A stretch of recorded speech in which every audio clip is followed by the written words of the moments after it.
Alors, bonjour tout le monde. Bienvenue à ce webinaire sur le nouveau programme d'informatique qui sera présenté dès l'automne 2020 au Cégep de Matane. Donc, ça nous fait plaisir d'être ici avec vous ce matin.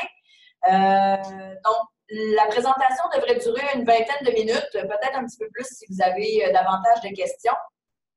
D'ailleurs, on vous invite, si vous avez des questions, là, à soit les écrire dans la conversation ici, ou encore les garder pour la fin. Ça va nous faire plaisir de prendre les minutes qu'il faudra là, pour y répondre. Alors, je me présente. Mon nom, c'est Cabrina Marchioni. Je suis la conseillère en communication responsable de l'information scolaire pour le Cégep de Matane. Et ce matin, je suis accompagnée de Ken Bourgoin, qui est le coordonnateur du département d'informatique ici au Cégep. Donc, sans plus tarder, on va commencer. On avait une dizaine de questions à répondre. Donc, on va commencer tout de suite.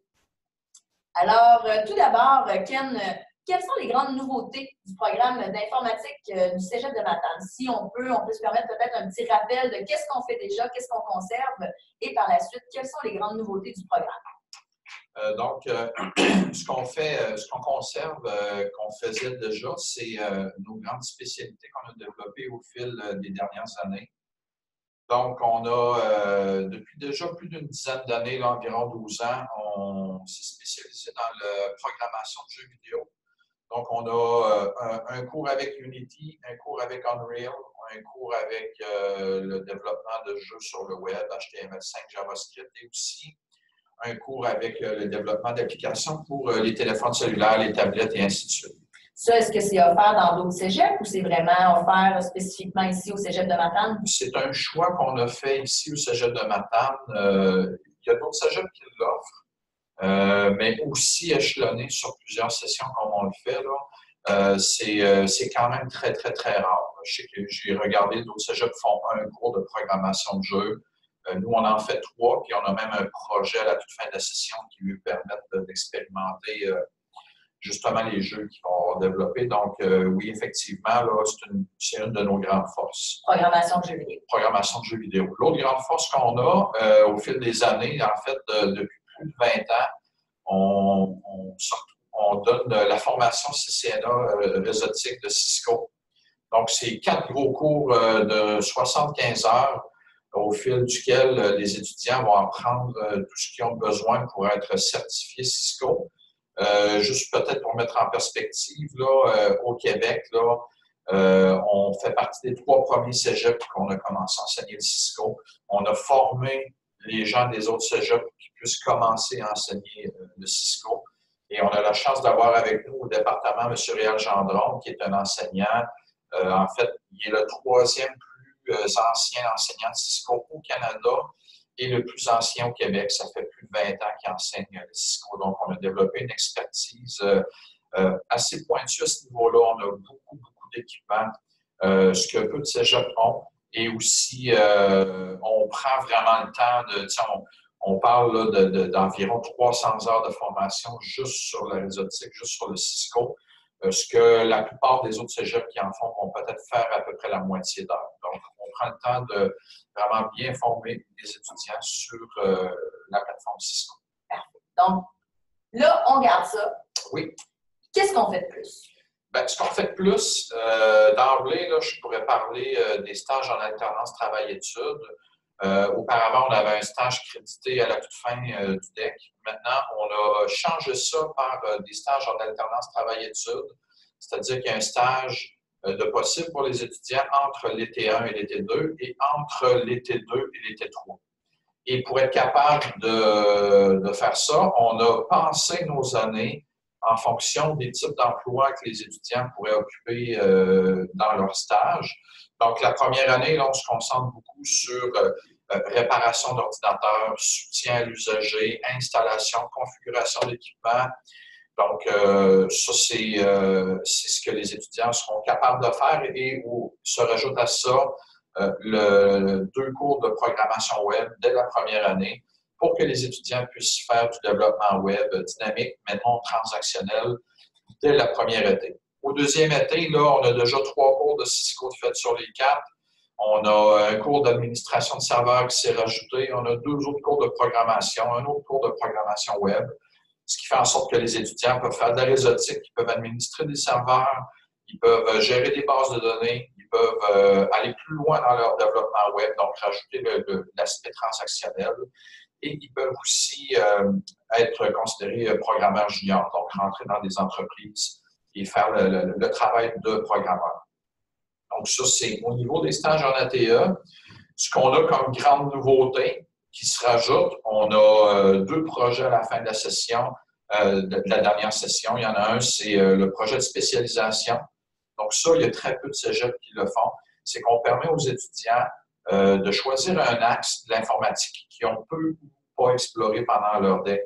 Et ils vont passer un cours complet là, à approfondir, vont faire de la veille technologique en lien avec ce sujet-là, monter un gros projet, puis présenter ça aux enseignants, le résultat de leur travail. Donc ça, c'est un gros plus-value. Comme je disais, c'est très, très, très rare les cégeps qui permettent aux gens de se spécialiser dans un domaine qui les intéresse plus. Et l'autre projet qui s'y rajoute, c'est le projet Portfolio.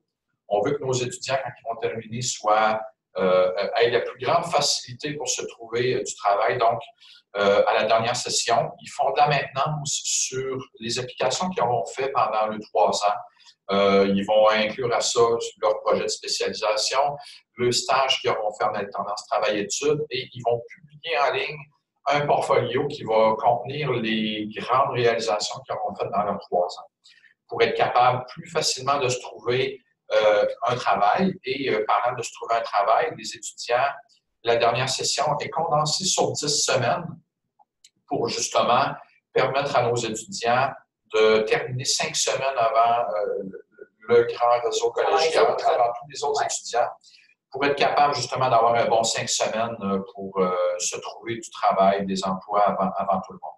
Donc ça, c'est au niveau de l'approche de la 6e session. Maintenant, évidemment, il y a des nouveautés, il y a des nouveaux cours. Oui, parlons-en des nouveaux cours, parlons-en. On a des cours sur l'info nuagique, on a des cours sur la sécurité, sur l'intelligence artificielle, sur la réalité virtuelle, ce qu'on appelle la VR, là, et sur les objets connectés. Donc ça, c'est comme les grandes nouveautés en plus de ce que je viens de mentionner. Est-ce que tu peux nous les décrire brièvement? Oui. C'est justement ces 5 nouveaux cours. Qu'est-ce qu'ils vont faire là-dedans, nos jeunes? Brièvement, là, par rapport à l'info nuagique, on a comme 2 grands cours qui touchent le domaine.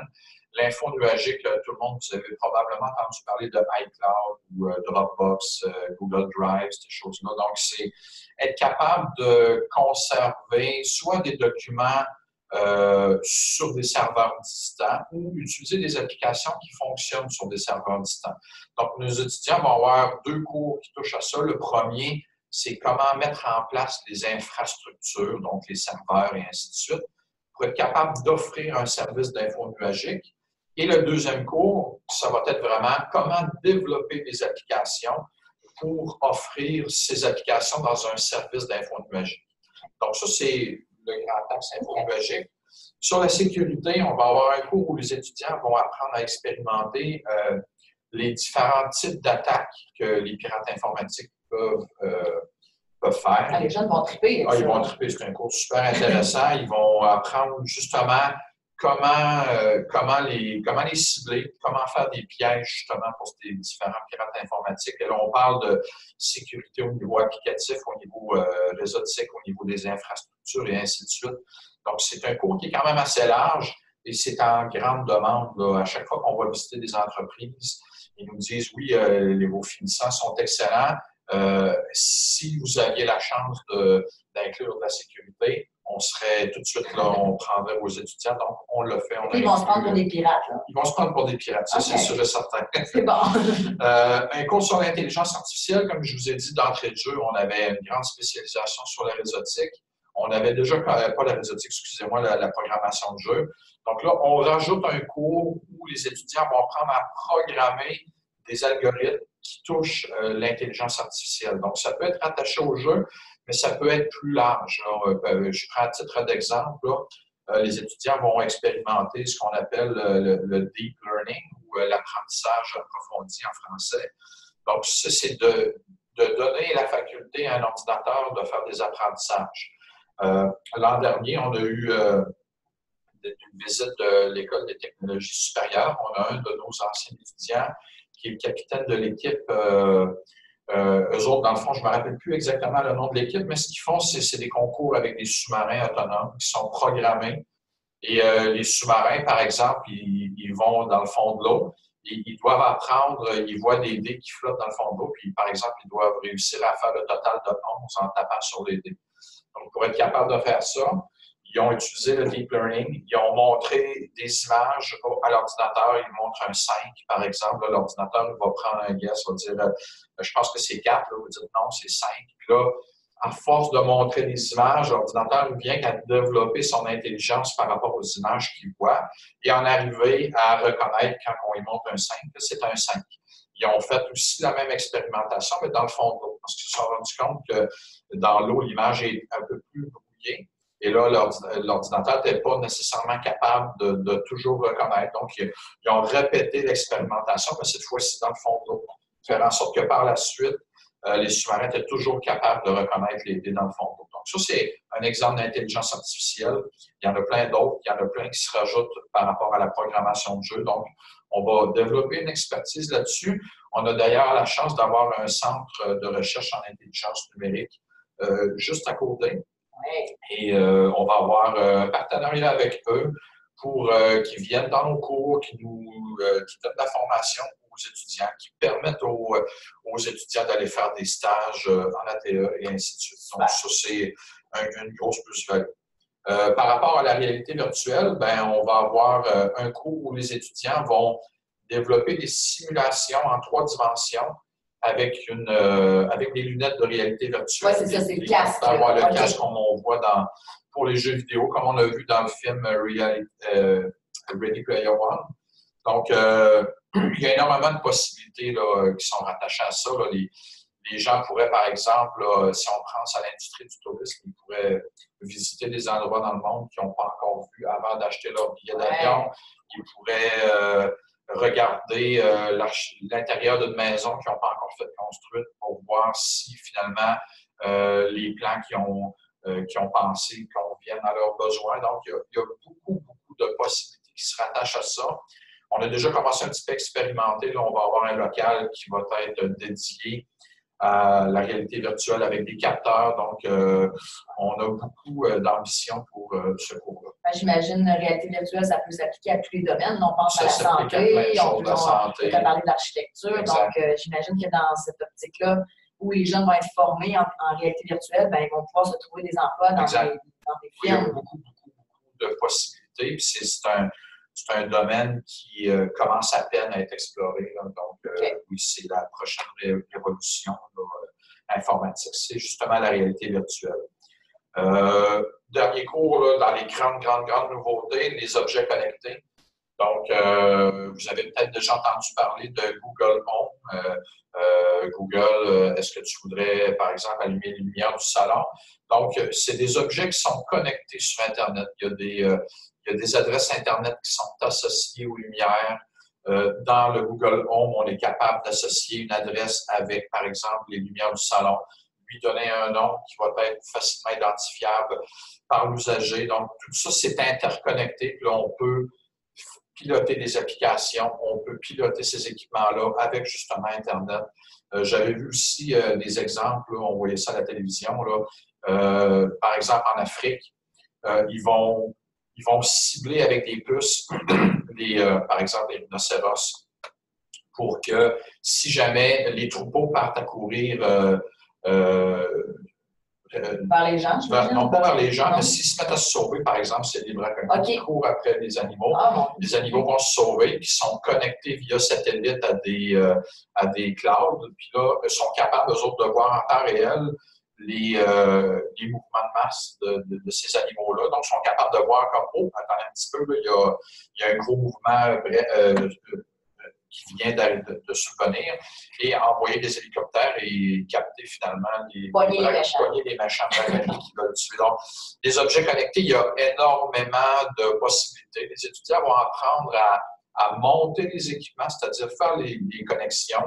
Ils vont apprendre aussi à développer des applications qui vont faire en sorte qu'on va pouvoir interagir avec ces équipements-là. Puis là, de tout ce que tu viens de me dire, ben moi, je vois des liens. Hein? Les objets connectés, évidemment, ça va prendre la sécurité informatique pour protéger ces objets-là. Et par le fait même, tu parlais aussi de l'info nuagique, donc c'est un peu tout ça. Donc, tout est interrelié. Même la réalité virtuelle, on peut faire de la réalité virtuelle avec des objets connectés. On peut, comme tu disais, l'info nuagique, on peut recevoir des données qui proviennent d'objets connectés, mettre ça sur le nuage dans une application qui va proposer des services. Donc, oui, effectivement, tout ça est interconnecté. Tout a été pensé et les grandes nouveautés sont principalement concentrées dans la 3e année, l'année de spécialisation des étudiants. Donc, dans les 2 premières années, ils apprennent les rudiments du métier. Et dans la 3e année, là, ils vont développer des grandes spécialisations, l'informatique d'aujourd'hui et de demain, et le cours de spécialisation, comme je disais, puis ils vont en profiter pour peaufiner leur portfolio. Donc, on est vraiment très fiers. C'est une belle programmation, puis je serais curieuse de voir aussi, là, comparer avec d'autres cégeps, qu'est-ce qu'eux offrent. Mais je pense que pour nous, c'est vraiment une belle offre de formation là, pour le programme d'informatique du cégep de Matane. Donc, on a parlé beaucoup de qu'est-ce que c'est le programme en informatique, à qui ça s'adresse, ce programme-là, c'est quoi les qualités requises? Oui. En fait, j'oserais dire que ça s'adresse à tout le monde parce que l'informatique devient de plus en plus accessible. Mais plus précisément, tous ceux qui, qui carburent aux technologies, donc ceux qui adorent jouer avec les applications sur le téléphone, qui aiment ça, essayer de comprendre aussi la curiosité, donc comprendre pourquoi ça fonctionne pas. Et les gens qui aiment beaucoup apprendre dans la vie, parce qu'en informatique, un cycle, ça dure environ 3 ans. Donc, quelqu'un qui va travailler toute sa vie là-dedans va être en constant apprentissage de nouvelles choses. Donc, les gens qui ont soif de connaissances, c'est un domaine qui est très stimulant pour les jeunes. Ils vont passer leur vie à apprendre des nouvelles choses. Est-ce qu'il y a beaucoup de filles en informatique? Il y en a de plus en plus. Les filles en informatique là, qui ont vraiment un intérêt marqué là, sont rendues environ en secondaire 2, secondaire 3. OK, là. Il y a eu un petit creux de vague. Tous les clubs là, où il y a de l'informatique. D'ailleurs, on est en train de créer un club là, de programmation de jeux à la polyvalente de Matane. Qui va être chapeauté par des étudiants de notre technique. De l'expérience. Et c'est quasiment 50-50 le nombre de filles qui se sont inscrites. Ouais. Donc, l'intérêt pour les filles commence à apparaître. Puis, il existe des bourses d'études pour les filles qui s'inscrivent dans des domaines qui sont typiquement masculins. L'informatique en fait partie, entre autres. Donc, s'il y a des filles qui s'inscrivent, là, on suit leur progression. Puis quand les filles se démarquent, ce qui arrive la plupart du temps, on va encourager les filles à faire des demandes pour des bourses, puis on va les appuyer. Généralement, ils vont remporter des bourses. Parlons des emplois. Hein? On a ouvert un peu la porte là-dessus, les bourses. Ça ressemble à quoi les emplois? Qu'est-ce que ça ouvre comme porte, un DEC en informatique? Bien, évidemment, toutes les entreprises qui offrent des services informatiques, donc les entreprises de développement de jeux, les firmes de développement web, les firmes qui montent des réseaux, les fournisseurs d'accès Internet et ainsi de suite. Donc, énormément d'entreprises. Donc, ça, c'est ce qu'on pourrait penser à premier abord, les entreprises qui engagent des étudiants en informatique. C'est vrai, mais aujourd'hui, on parle pratiquement 80% des entreprises qui vont engager des gens en informatique. À l'interne. À l'interne. Il y a des entreprises spécialisées en informatique et il y a des entreprises qui ont besoin, par exemple, ici dans le cégep, on a un réseau à gérer, il y a des jeunes en informatique pour ça, des entreprises de pâte et papier, il y a de l'informatique là-dedans, il y a quelqu'un en informatique là-dedans qui travaille là-dedans. Donc, à partir du moment où on commence à parler qu'il y a 15-20 employés en montant, puis qu'on a des ordinateurs qui sont impliqués, il y a des gens en informatique. Soutien technique, soutien à l'usager, donner de la formation, s'occuper du réseau, rajouter des nouveaux équipements. Donc, oui, effectivement, là, les portes ouvertes, là, il y en a énormément. Puis, si on pense aux différents types d'emplois, là, les gens vont réparer des ordinateurs, ils vont faire du soutien technique, ils vont donner de la formation, ils vont développer des services, des sites web, développer des jeux vidéo, développer des applications pour les téléphones, pour la robotique, les objets connectés. Ils vont s'occuper des bases de données, ils vont s'occuper des serveurs, ils vont être techniciens en télécommunications. Donc, les portes, là, il y en a une couple. Il y en a une couple. C'est un domaine qui a énormément de placements parce qu'il y a une pénurie de main-d'œuvre. Mais au-delà de la pénurie, c'est que les jeunes ont le choix. Tout le monde va trouver une branche qui va leur plaire plus et ils vont se concentrer là-dedans puis ils vont faire une belle carrière là, à ce niveau. J'imagine qu'il y en a plusieurs. Là, on a une spécialisation en jeux vidéo. Est-ce que, on le sait, là, les jeux vidéo, ça va encore faire partie de la vie des jeunes pour encore un bon bout de temps, je pense. Si c'est pas pour toujours. Est-ce qu'il y a beaucoup de débouchés dans ce domaine-là? Ben, au Québec, là, l'industrie du jeu vidéo, c'est un fleuron. Le Québec est en train de se positionner comme étant probablement l'endroit dans le monde où il y a le plus d'entreprises, il y a plus de main-d'œuvre. Ça s'explique d'une façon assez particulière, c'est qu'au Québec, on a un savant mélange entre les connaissances techniques et les capacités artistiques. Donc, on a la chance d'avoir ces deux qualités-là au sein de la population, les gens qui avancent. Il y en a beaucoup qui ont le côté artistique très développé, puis il y en a beaucoup qui s'intéressent à l'informatique. Donc, les entreprises s'installent ici justement pour ça, parce qu'ils sont capables de trouver toute la main-d'œuvre qu'ils ont besoin et la qualité de la main-d'œuvre aussi est au rendez-vous. Donc, c'est pour ça que nous, il y a déjà une dizaine d'années, on a fait le saut, on a embarqué dans l'aventure. Dans la région de Québec, dans la région de Montréal, dans la région de Sherbrooke, il y a beaucoup d'entreprises. On pense à Ubisoft, entre autres, mais il y en a plein d'autres. Ubisoft, Linux, même Warner Bros. À Montréal. Warner Bros. Il y a beaucoup de débouchés. Et ce que les entreprises nous disent, et c'est un petit peu pourquoi on a mis l'accent sur le portfolio, les entreprises nous disent, nous autres, que tu ailles ton DEC ou que tu ailles ton bac, nous, ce qu'on veut, c'est voir ce que tu es capable de faire. Okay. Donc, on a mis l'accent beaucoup sur le portfolio pour que quand nos jeunes vont terminer, qu'ils puissent aller postuler et dire, écoutez, là, mon portfolio il est en ligne. Ça, c'est des jeux vidéo que j'ai fait pendant mes cours. Que les gens puissent aller voir et faire comment c'est intéressant. Ils ont fait de quoi de le fun. Puis, pour leur donner le plus de chances possible de se placer sur le marché du travail. Puis, le Québec se positionne, c'est bien. On est quand même un petit milieu. Hein? Oui. On n'est pas...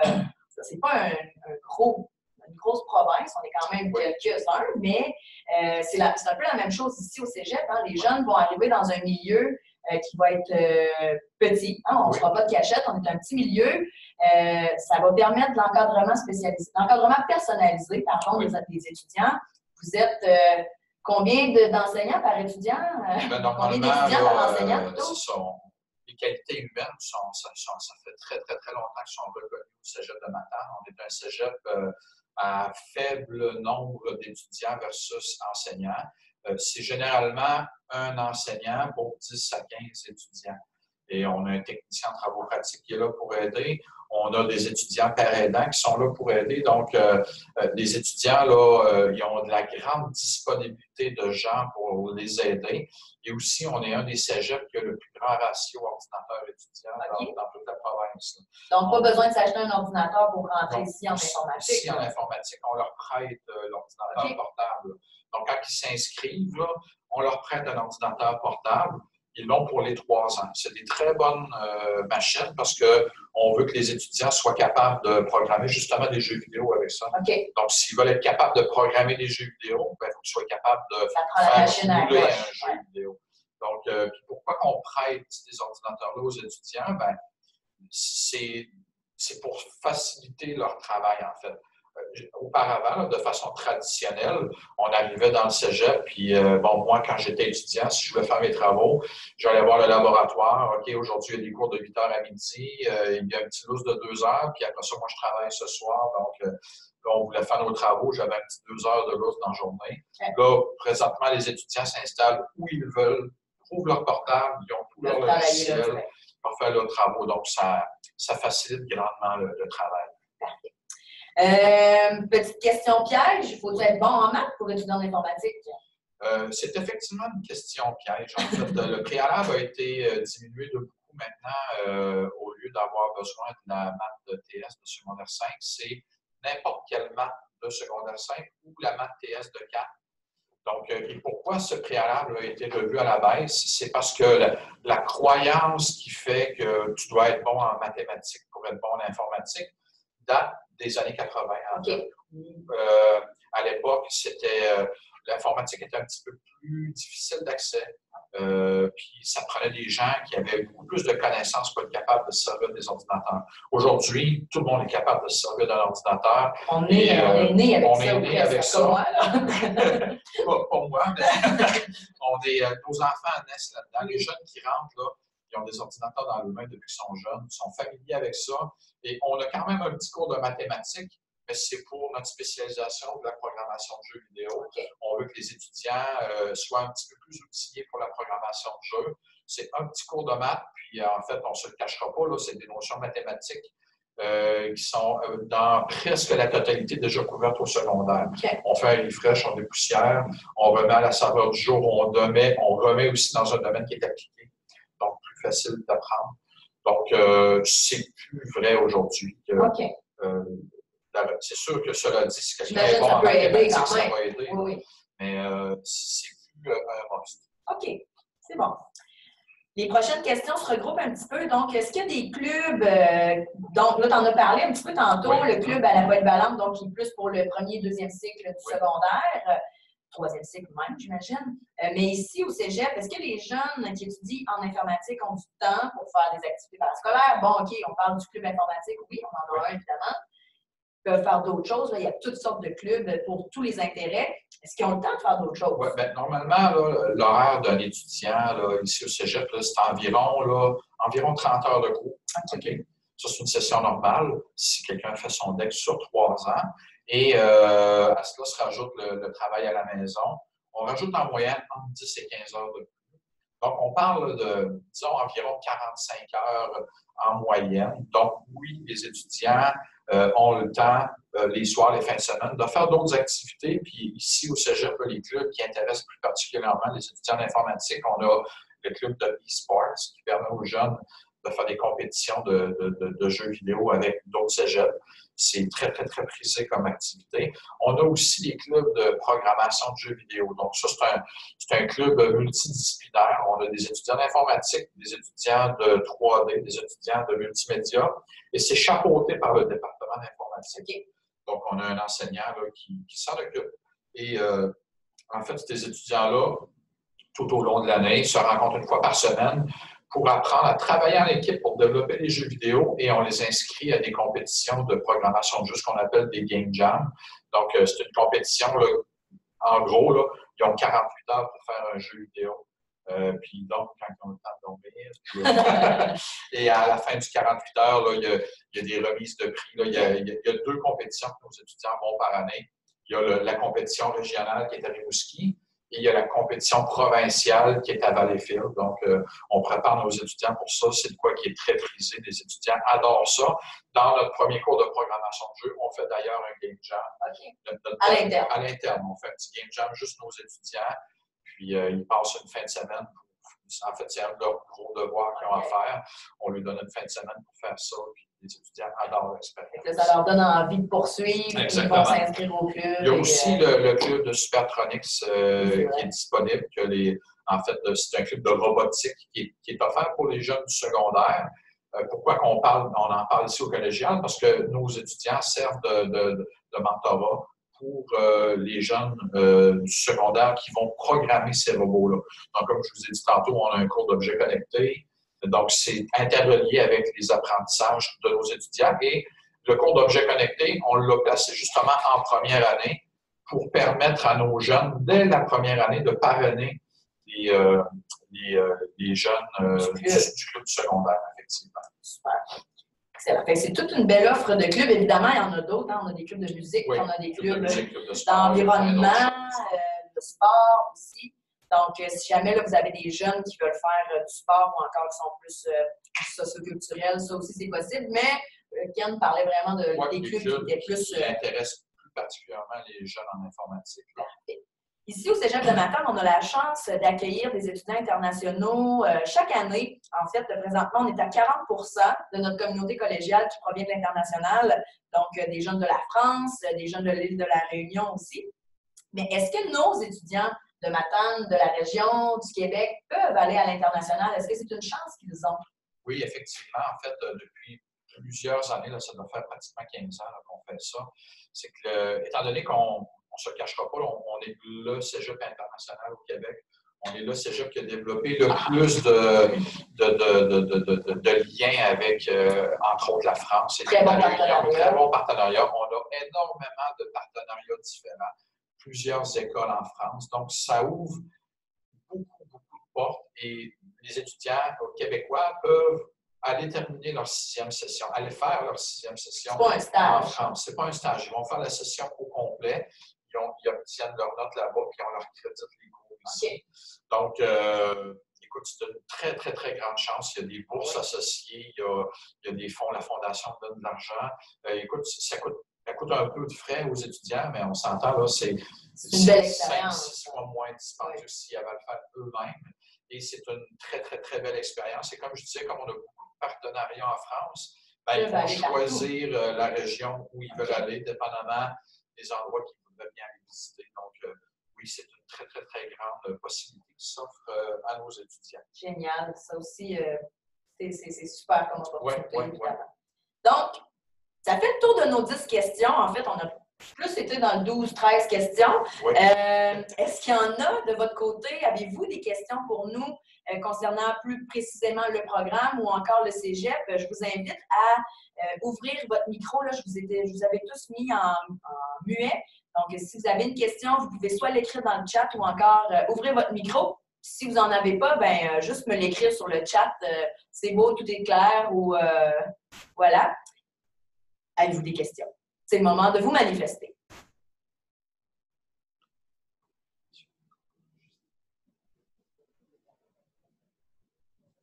Hey, ça, c'est le fun. On devait être très clair, ça veut dire. Donc, si personne n'a de questions, ben, ça va mettre fin au webinaire. Évidemment, parfait. Il va être disponible aussi en ligne si vous voulez le réécouter, si vous voulez le faire écouter à des étudiants, à des parents. Il va être disponible très prochainement. Je vais vous envoyer le lien par courriel et je vais aussi vous envoyer un sondage pour que vous nous dites votre appréciation de la présentation.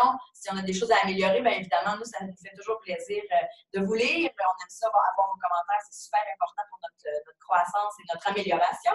Puis, donc, comme je l'ai dit, le webinaire a été enregistré. Je vous remercie de votre participation, puis au plaisir de se voir pour un autre webinaire du Cégep de Matane. Bonne journée! Bonne journée!